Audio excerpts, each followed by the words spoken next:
When it comes to Cincinnati Bearcats football, there are few men with more knowledge than the man joining me today here on Locked On Bearcats. Our Locked On Bearcats, your daily podcast on the Cincinnati Bearcats, part of the Locked On Podcast Network, your team every day.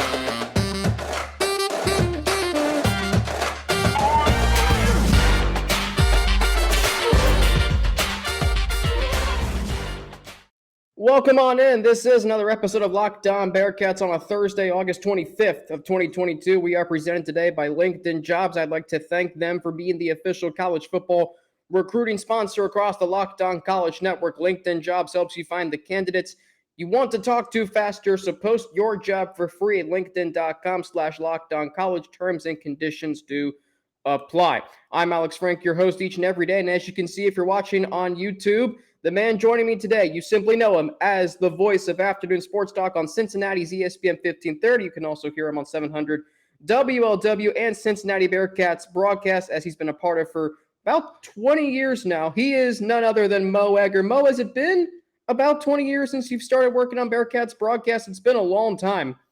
20 years this season. Yeah, started in 2002. Started with basketball late in the 2002 season, and then the first football season I was a part of was 2002, which was the year they won Conference USA, played in the New Orleans Bowl, and lost to North Texas. There aren't a whole lot of people who remember those times, but I do. And that's why I said in the open, there are very few men, anyone with more knowledge about the Cincinnati Bearcats than you, Mo. And I want to ask you this to start. Where does this season rank for you as far as highly anticipated seasons that you've been a part of in Bearcats football?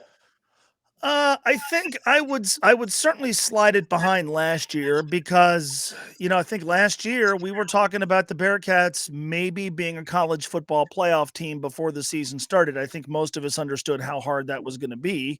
First of all, it's tough to win all your games. Second of all, we understood that everything had to fall their way. But I think we viewed last season going in through the lens of this team could be special. They could have one of the very best teams in the country. And there was the Notre Dame game, which everybody anticipated. Everybody thought the Bearcats could go to South Bend and win. It turns out they were favored. Obviously, it turns out they won the game. So I don't think anything in my experience has ever rivaled the anticipation we had for last year.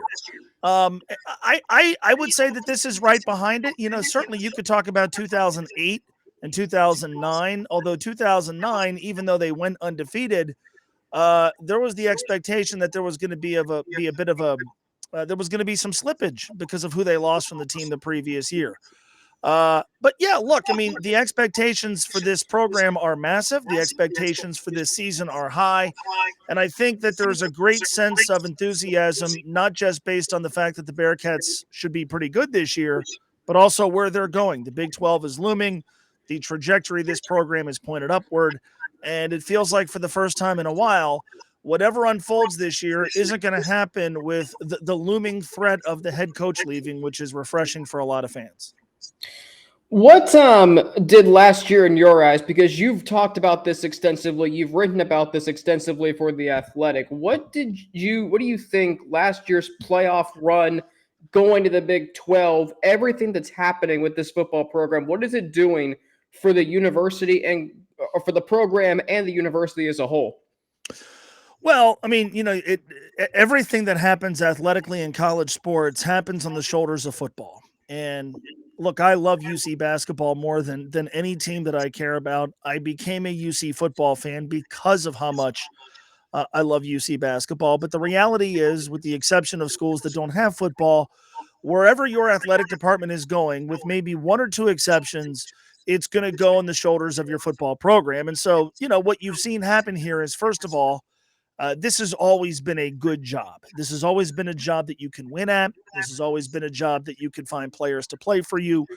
This is not the program that Tim Murphy and Rick Minner were running in the late 80s and 90s. It's a different program, but still, they got the coach right. And then, they've really taken advantage of the fertile ground of the fertile recruiting ground in this area, and they've taken advantage of that, gotten a lot of kids to stay home. And on the shoulders of that and some very good coaching, they've put together some good teams that have energized the fan base. Now, on top of that, because of the recent success that they've had, I think it really has that combined with the desire to go to the Big 12, I think has compelled everybody to really take a good hard look at, okay, do we need to make sure that football is driving the bus? We've got a successful team. Here's where we want to go with this team that we have, with this program that we have, with this coach that we have, with where we want to go. We're going to have to really emphasize football. And so that means investing in it. It means giving Luke Fickell the practice facilities that he wants. It really means prioritizing football in ways that we didn't see here, even during the Brian Kelly years. And again, that doesn't have to come at the expense of basketball or any other sport. But I think for the first time, you are seeing the university as a whole being driven by its football program. And I don't really think that has ever happened. Even when they've had good teams under Mark D'Antonio or when they've had good teams under Brian Kelly or anybody else, I don't really believe the school's athletic department or the school as a whole was being carried by football. And I do think you could say that that's happening now. Mo Egger from Cincinnati's ESPN 1530, 700 WLW, and The Athletic joining me today here on Locked On Bearcats. So you've been to a practice this fall out at Camp Higher Ground. What did you take away? What is your outlook for this upcoming season after losing 9 players from last year's playoff team to the NFL draft? Well, they still have a lot of talent. And, to me, look, it goes without saying they lost a lot. You could watch the NFL draft and arrive at that conclusion. But, look, for years, we've been talking about Luke's recruiting and seeing how they stack up against teams in the AAC and seeing how they stack up against FBS teams in this region. And they've stacked up pretty favorably. If you've bought into that recruiting hype, if you've bought into those recruiting rankings, then you're not sweating so much the players that you lose. And when you go to Higher Ground, you see a wealth of riches at a number of different positions. I think this offensive line has a chance to be the best that I can recall in the recent history of UC football, and that's saying something. And yet, when I went and watched, they were being pushed around by what could be a really good defensive front. They've got speed and athleticism on the outside, starting with upperclassmen, trickling all the way down to guys who probably won't see the field this year in ways that, 3-4 years ago you wouldn't have imagined. They're certainly loaded at the tight end position. This could be the deepest backfield they've had in a long time. And look, they've obviously got to replace some very key contributors in the secondary, but they can do all of that around Arquan Bush. The Pace brothers have a chance to be first-team All-AAC players and maybe vie for Defensive Player of the Year in the league. The main question, obviously, is who the quarterback is going to be. And look, is there a Sauce Gardner? Is there a first-round pick? Is there a guy that's going to take away an entire part of the field? Probably not. Are there going to be some growing pains on offense because of the lack of experience at quarterback in big games like the one they have at Arkansas? Perhaps. We certainly are seeing a continuity disruption for the first time in a long time with a new play caller, but the talent level is still really, really good. And we knew it would be if you have been following what this coaching staff has been doing in recruiting in recent years. It's truly been remarkable. So I asked this question on this podcast earlier this week. I don't know if it's going to happen, but I'm going to ask you, do you think, because last year's offense was otherworldly, 70 touchdowns, 516 points total on the season, 6.71 yards per play, 9th in the country. Can this offense, Mo, in your eyes, be as prolific as last year's, even with losing Desmond Ridder, Jerome Ford, and Alec Pierce? I think they can, maybe in ways that you don't measure by statistics. I think the interesting thing for me about this offense, there's two. Number one, do they become a little bit more tight end centric? Now, look, they've got a world of speed on the outside, but when you're dealing with introducing a new quarterback to the offense, and I know neither Ben or Evan are new in the way that you sort of associate in the ways that you associate with the word new. But I mean, look, when you are when you're sort of dealing with the growing pains that comes with, Evan Prater or Ben Bryant, you certainly want a really good tight end. What they did offensively last year, Josh Wiley statistically wasn't as prolific as he was the year before. And so I'm kind of curious from an offensive output, from a statistical output perspective, do we see bigger seasons from Josh and from Lenny Taylor? Also, last year, I think if there was one frustration that a lot of us had with the way plays were called, it felt to me at times like there was a little bit of a lack of imagination in the running game, where Jerome Ford was certainly capable of breaking long runs. But, there were times where it felt like, what, all they do is run it up the middle. I think with the speed they have at that position and with Gino Guidugli calling plays, it's going to be interesting to me to see if we see a little bit more dynamic dimension in the run game. Do they run outside more? Do they take advantage of their speed? Do they take advantage of the different skill sets that some of the guys bring to the table? I don't know if they're going to be as explosive. I don't know if they're going to be as prolific, but they've got NFL talent on that side of the ball. They've got a lot of speed at wide receiver, and they should have a very good offensive line. And so I certainly think they're going to be a force to be reckoned with. I guess the question will be, what sort of quarterback play do they get? Because, last year at the beginning of the season, you sort of felt like, all right, we can rely on Des Ridder. Here's what he's going to bring to the table. And he was even better than advertised because he improved so much as a deep ball passer, I thought. So that to me is the biggest question mark. But in terms of weaponry, in terms of what they should have to block, I think if you're a Bearcat fan, you should feel pretty good about what they have. I remember producing your show the day before the season opener last year, and we aired an interview that you did for the pregame show on radio with Desmond Ridder, and you talked about him improving on the deep ball. And then, Mo, literally the game, second play from scrimmage, Tyler Scott, 81 yards, see you later, touchdown. So after this live remo from LinkedIn, I'm going to ask you about the quarterback battle because it is that elephant in the room. And then I got a Luke Fickell question. And I know people listening to this are going to be like, well, how do you have a Luke Fickell question? But it is provocative, I think. And we'll get to that after a word from LinkedIn. So as you, like the Bearcats, gear up for fall, you need the right people on your team to help your small business fire on all cylinders. That's what LinkedIn Jobs is here to make it easier to find the people you want to talk to faster and for free. Create a free job post in minutes on LinkedIn Jobs to reach your network and beyond to the world's largest professional network of over 810 million people. Then add your job and the purple hashtag hiring frame to your LinkedIn profile to spread the word that you're hiring so your network can help you find the right people to hire. It's simple tools like screening questions make it easy to focus on the candidates with just the right skills and experience so you can quickly prioritize who you'd like to interview and hire. It's why small businesses rate LinkedIn Jobs #1 in delivering quality hires versus leading competitors. LinkedIn Jobs helps you find the candidates you want to talk to faster. Did you know every week nearly 40 million job seekers visit LinkedIn? Post your job for free at linkedin.com/lockedoncollege. That's linkedin.com/lockedoncollege to post your job for free. Terms and conditions apply. Thanks again for making Locked On Bearcats your first listen every day. The ultimate college football preview is here. It's a 7-episode preview with college experts, local team experts, and Odyssey college football insiders. It's everything you need to be ready for the college football season in one spot. Search for Ultimate College Football Preview on your Odyssey app, YouTube, or wherever you get your podcasts.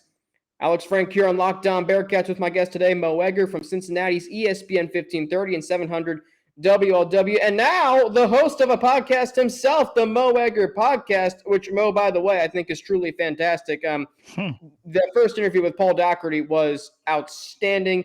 You've got one out this week with one of the best sports talk show hosts to ever grace the city of Cincinnati, Andy Furman.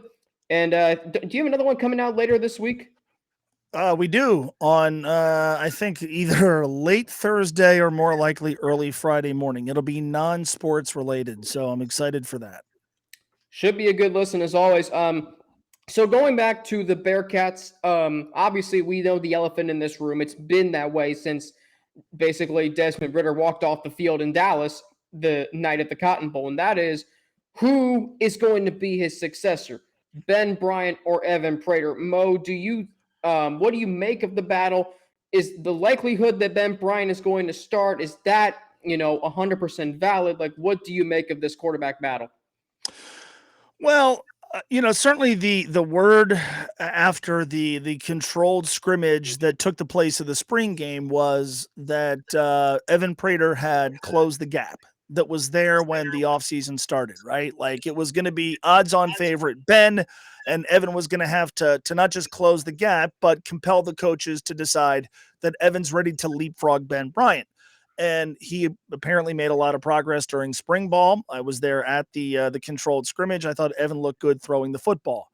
I don't know that I've talked to anybody who believes that Evan has had a bad camp. I know I haven't talked to anybody who believes that he has done enough to overtake Ben Bryant. So as we sit here today, especially given who and where their opponent is in week one, it is hard to imagine it's not going to be Ben Bryant the first week. Now, I'll admit to you, I am intrigued by the idea of Evan being the starting quarterback because I remember Desmond Ritter's first year as a starter.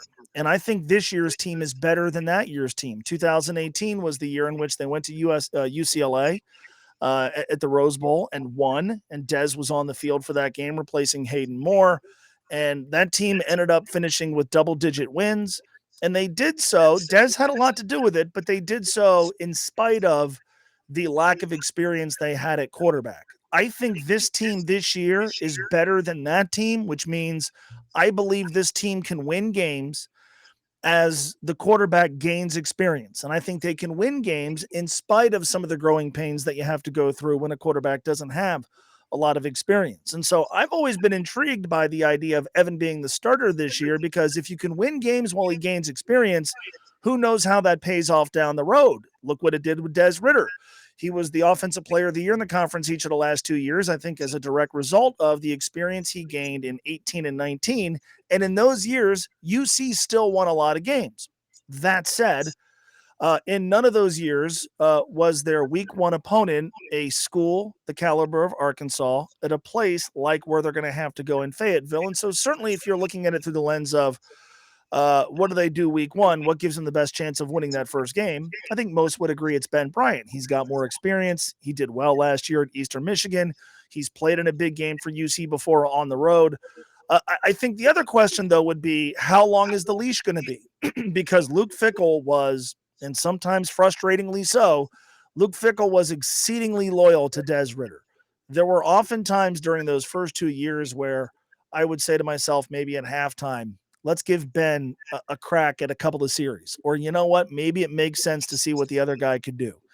And Luke never wavered. Is that going to continue to be the case, regardless of who the quarterback is? And then obviously the other question would be, if it's Ben Bryant, do they carve out a role for Evan Prater given his athletic ability? I tend to think that we overstate their likelihood of doing that. But he certainly gives you a dynamic that maybe Ben doesn't. And, you know, who knows if that's something they want to tap into or not. But I think as we sit here today, it feels like it's going to be Ben. And I'm intrigued by how it's going to unfold, assuming he is the starting quarterback a week from Saturday. I still remember the headline that you wrote in The Athletic after that season opener in UCLA. The Luke Fickell era has arrived. And that was because Desmond Ridder came into the game at UCLA. He wouldn't reveal who the quarterback was going to be. You and I were both at his press conference the Tuesday before. He wouldn't reveal who the quarterback was. The depth chart said Hayden Moore or Desmond Ridder. It's 10-0 UCLA. Ridder comes into the game. I didn't think it was going to do much. And then the trajectory of the program changed for the next 4 years. Ridder went on to win Rookie of the Year that year. So speaking of Fickell, and he's had otherworldly success at this university. And I mean, if there was a poll of should a statue be erected outside Nippert Stadium of him, I think the overwhelming majority would say yes. But is there anything that you still want to see, still need to see from him that we haven't yet in his first 5 seasons?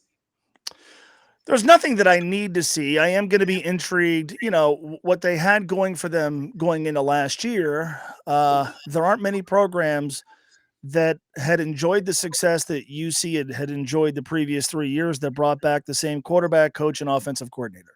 And so, you know, now you have the first real disruption of continuity. It's year 2 for Mike Tressel, but, you know, let's face it, it's a little bit different year 2 than year 1 because he was handed the keys to a Ferrari last year and basically told not to run it into a guardrail. This year, personnel's a little bit different. I think you'll see them do some different things schematically. They have a new special teams coordinator. They have a new offensive coordinator. They have a new starting quarterback. And so, it's the first real, this is the byproduct of success, right? I mean, you're going to lose guys. This is the first real disruption and continuity the program has gone through in a couple of years, but there's not really a lot that I need to see. They've been the dominant team in this conference for the last couple of years. They've played in the conference championship game in each of the last 3. They did last season what no other school in the group of 5 had ever done. Luke Fickell's a great coach. Look, game to game, you could find any coach at any level of the sport where they make a decision in a game that you don't like. That applies to Nick Saban. It applies to Ryan Day. It applies to Bill Belichick. It applies to Zach Taylor. It's going to apply to Luke Fickell. But the way he runs the program, the way the players develop, the recruiting, the ability and willingness to aim high in recruiting, retain a staff, hire good assistants, put together good game plans, set the right mentality for the program. There's nothing else I need to see. I mean, I think he is one of the very best coaches in all of college football. Again, this year is going to present a unique set of challenges. They haven't had a season opener like this, right? I mean, you can talk all you want about how the Notre Dame game last year was the biggest non-conference game maybe ever. Guess what? They were favored in that game, and they should have been favored in that game, and they never trailed in that game. The reason why was they're a better team. They're going to go to a very tough environment and play an SEC school. By the way, Cincinnati, the last time they played an SEC school, Arkansas is certainly not Alabama, but the Crimson Tide pushed them around. And so what answer do they have for that? I mean, I think if they were to go there and win that game, in a way, that's easily the biggest non-league win of the Luke Fickell era, simply because when they've had to play UCLA, UCLA wasn't very good. When they went to play Notre Dame, they were favored in the game. They're not favored here. They're a 7.5-point underdog. And so, there's that challenge. But regardless of what happens in that game, I don't know how, if you're a UC fan, I don't think there's anything that Luke Fickell at this point has to prove. And look, the other box that everybody wanted to see checked was, the loyalty, the willingness to stay with the program, to put his kids first. We've seen how that has unfolded. It's not to say that he is going to retire as the head coach at the University of Cincinnati. Surely I do expect him to coach somewhere else one day. And I certainly don't rule out the NFL either. But in terms of him as a coach, there's nothing else I need to see. They have one of the best coaches in all of college football. What do you make of Gino Guidugli being promoted? Well, it turns out, as our good friend Justin Williams of The Athletic reported, that he took over play calling duties in the middle of the season last year. Do you think, Mo, what does that do for this offense this year with now him calling the plays? Well, certainly his work with Des Ridder, which Des talked about effusively, I start there. I'm not so into, losing my mind over calling plays. I tend to think that aspect of it is a little bit overrated. To me, it's about formulating game plans during the week and developing the individual players, specifically a quarterback. And Gino has had a role in that for the last couple of years. Now, again, we talked about offensively. I would like to see them employ different dimensions in the running game that we haven't seen in recent years. I don't know if that's going to happen. I think it should. I hope it does. And I'm hopeful that it will. But I think it made all the sense in the world. Continuity matters. Gino Guidugli has had a chance to be a part of this program for a really long time now. He certainly understands UC football. And again, was instrumental in grooming Des Ridder from what he was into a guy who is the, second quarterback taken in this draft. And so I think it was a no-brainer, and I'm excited to see how he's going to do. All right, so after a word from 2 of our sponsors, I got one question because, the Bearcats are underdogs at Arkansas, and rightfully so. But I got one question of if something that's happened the previous 2 years happens again this season. Plus, then we're going to get into record predictions and one player who will define this team on the field and by final records. Let's pause for a word from 2 of our sponsors.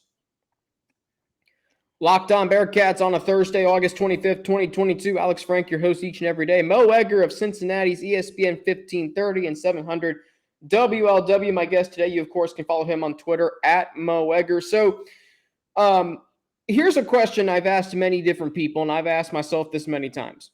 If Cincinnati were to, and realistically, I don't think they will, but it very well could happen. I don't think we thought they were going to do this last year, and they did.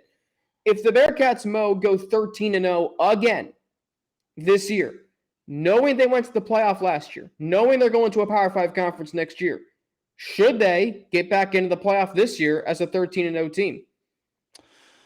Well, I mean, I believe any team that wins all of its games should have a chance to play for a championship. But as we saw last year, much of what determines whether or not you do as a Group of Five school is beyond your control. I do not subscribe to the argument that what a school does the previous year should have a bearing on how we judge them in the current year. Seasons are mutually exclusive.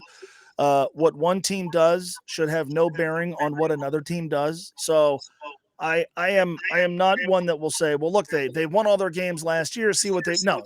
I'm going to judge them based on how they played this year, and then it's going to be how do things unfold. And what made last year so special, and maybe to a degree so frustrating, was that factors beyond Cincinnati's control had to fall Cincinnati's way in order for them to still make the college football playoff.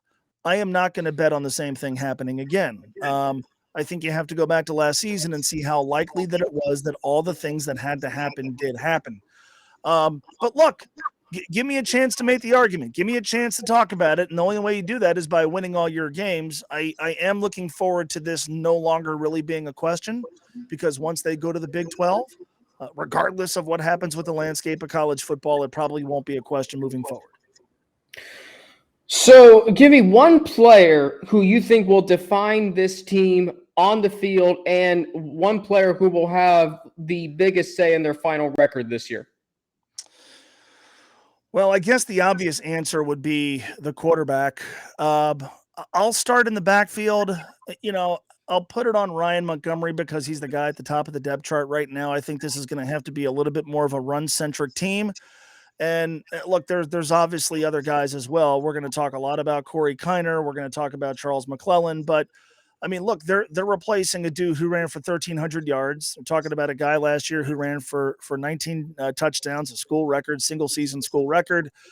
And with if Ben Bryant's the guy, probably aren't going to have the running ability that we had from Des Ritter at quarterback moving forward. So I'll put it on the backfield, and I'll say Ryan Montgomery. I don't love ever really boiling anything down in this sport to one player, but I guess if I have to, I'll do that. And then what was the other one? So I'll go to this question actually, because you kind of answered both with Ryan Montgomery. So actually, the one player who will have the ultimate say in the final record. Can